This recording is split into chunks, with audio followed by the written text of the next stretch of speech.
Hi, my name is Neil Townsend and thank you for joining me on part 4 of our 5-part mini-series called Facing Down Fear. In parts 1 to 3 we looked at the two faces of fear, the fact that fear has two very different impacts on us and can both serve us and help us but also really destroy us. We looked at the fact that there is such a thing as healthy fear in part 2, which is about fearing the right thing the right way, in the right order. We called it fear reverence, acknowledging the most powerful thing in the right order, and that being important, and obviously that being God.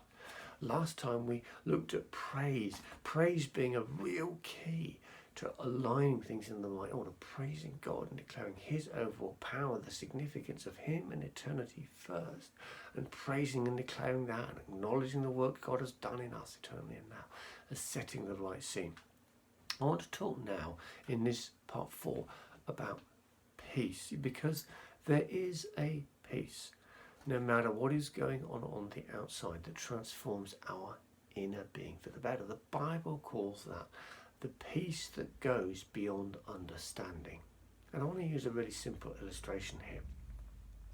You and I could get on a train to go somewhere. You know, I happen to live near Didcot train station. I could go down to Didcot, get on a train, I'd get a train to London, I'd get a train from London and get further. And if I kept going, just using trains, I could get quite a long way. I could get down to the far end of Russia, all sorts of places. You see, trains will get me quite a long way. But if I want to go to America or Australia, just not going to be able to do it on a train. And that's an illustration of what the Bible means when it says there's a peace of God that goes beyond understanding. You see, understanding is good, and understanding will get us a certain amount of peace. But it won't get us peace where we can't get to with understanding. And there are some things that happen in life we can understand, and some things that happen in life that we don't understand. And actually, those things that we don't understand, we don't tend to just not have peace about. They tend to be a creator of bad fear in us. Bad fear often links to lack of understanding. But it's understanding we often can't have. And so, one of the keys to orienting our fear right is to entrust our right to understand to God. It's to turn to God and say, God, I don't understand this. And it's not so much that I'm asking you to understand it.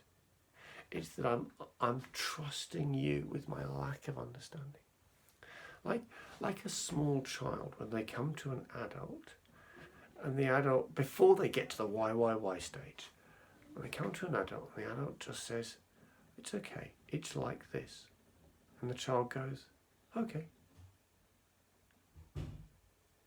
It's like we come to God and we go, I don't quite get it.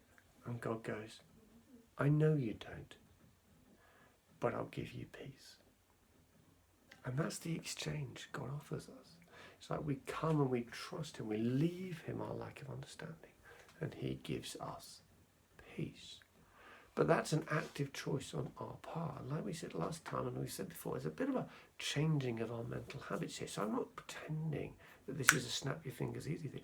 What I am saying is there's a new habit we can develop that will change us over time to be less slaves to fear and more the sons and daughters of God that we are. And that always worked out in that simple way I just described. Coming to God in times of fear and saying, God, I don't understand this. And in fact, the bits I do understand scare me. And so I don't have the understanding to overcome them. And I give you that, God. Would you help me and give me that peace? I trust you that I don't understand it. I trust that you're bigger than all of this, like we said last time. And so give me your peace. And actually combining that prayer then with a worship song is a really good key. Both as a regular life rhythm, but also at critical moments. God, I give you my understanding, and I choose to worship you. I don't know what your favourite worship songs are, the ones that help you remember God's love for you and His care for you and His greatness at the same time. But often those times I'll be like, okay, God, I don't understand this. So I give it to you. I give my lack of understanding. I give the fear and the lack of understanding. I give it to you. I want to receive from you the peace that goes beyond understanding, so I can be where the train can't get me, in your peace. Jesus, thank you, I love you. Come and work in my heart.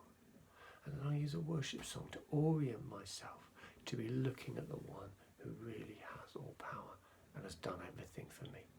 Like I say, it's a habit-changing habit. But as we work our way through it, we'll start to find our fear in the right place and less crippled by the wrong place.